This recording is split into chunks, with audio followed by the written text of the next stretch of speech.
Shalom everybody, Humble One for Humble Family Ministries. I'm glad to be back with you for this tidbit of the week. I'm going to pose a question to you and challenge you a little bit. We all need to be stretched and challenged, so here we go. What's the greatest supercomputer in all the world? I'm going to give you a few seconds to think about this. Ponder that. The greatest supercomputer in all the world. Have you thought of something yet? Are certain products or certain technology coming to mind? Well, let me help blow your mind a little bit as the Father blew mine a few years ago concerning this. The greatest supercomputer in all the world is not made by IBM or Hewlett-Packard or anything like that. It was made by Abba Father, and this is it right here. That's the greatest supercomputer in all the world. Now, I'm talking about the world. I'm not talking about the mind of Abba Father, because obviously that's the greatest mind ever. But, you know, we have to look at it this way.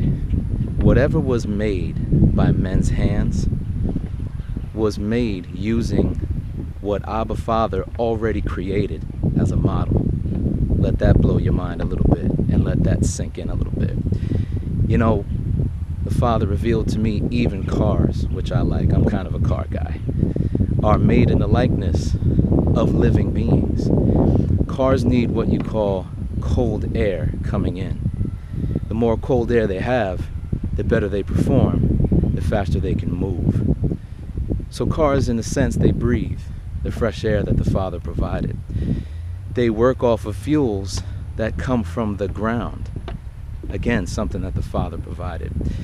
You know, they also give out exhaust, kind of like human beings.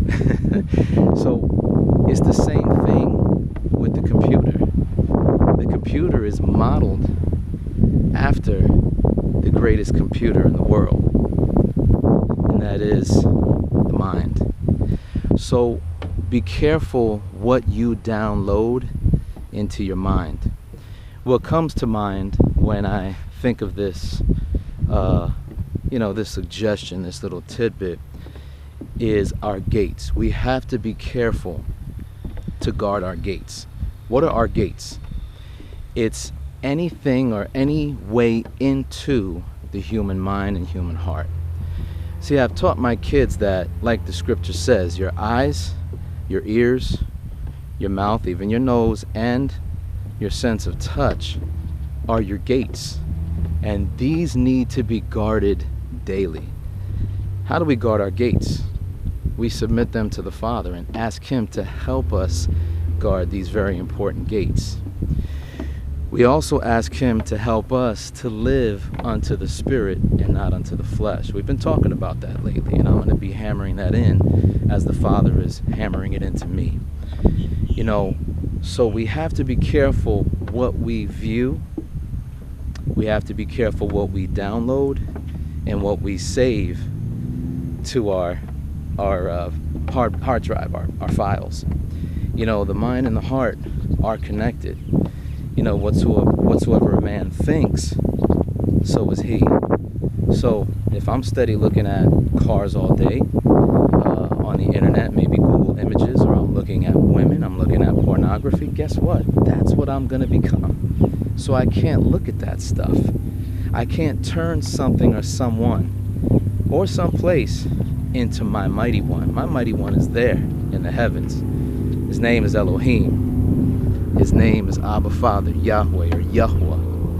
And my Adon, my master, is Yeshua. It can't be anything made by men's hands, or it can't be anything created by the Father. It has to be Him Himself.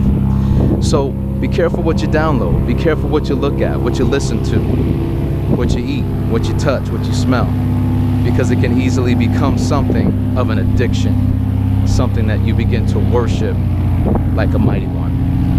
I hope this has helped you. If you have any questions or comments or prayer requests, post them below or send us an email.